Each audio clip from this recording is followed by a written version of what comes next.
नमस्कार,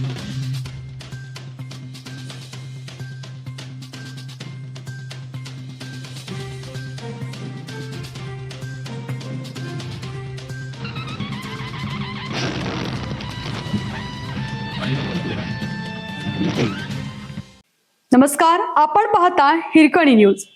हिरकणी न्यूज प्रत्येक क्षण ताज्या घडामोडी आणि महत्त्वाच्या प्रत्येक बातमीसाठी नेहमी तत्पर. कचऱ्याच्या ढिगाऱ्याने हिरावला पती, विरह सहन न झाल्याने पत्नीनेही उचलले टोकाचे पाऊल. पिंपरी चिंचवड येथील घटना.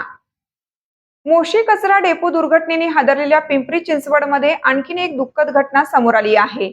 या दुर्घटनेत जीव गमावलेल्या नागेश गायकवाड यांच्या पत्नी सोनाली गायकवाड यांनी राहत्या घरी आत्महत्या केल्याची घटना घडली आहे. पतीच्या मृत्यूनंतर त्या मानसिक तणावात असल्याचे प्राथमिक माहितीतून समोर आलं आहे. या घटनेमुळे गायकवाड कुटुंबावर दुःखाचा डोंगर कोसळला आहे.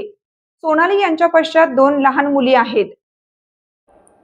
काही दिवसापूर्वी वडिलांचा आधार गमावल्यानंतर आता आईचेही निधन झाल्याने दोन्ही मुलींवर मोठं संकट आलं आहे. या घटनेनंतर परिसरात हळहळ व्यक्त केली जाते. 8 जुलै रोजी मोशी परिसरातील कचरा डेपोच्या ठिकाणी मोठी दुर्घटना घडली होती. कचऱ्याचा मोठा ढिगारा जवळील इमारतीवर कोसळल्याने अनेक कर्मचारी त्याखाली अडकले होते. बचाव कार्य राबवूनही 9 कर्मचाऱ्यांचा जीव वाचवता आला नाही. त्यामध्ये नागेश गायकवाड यांचाही समावेश होता.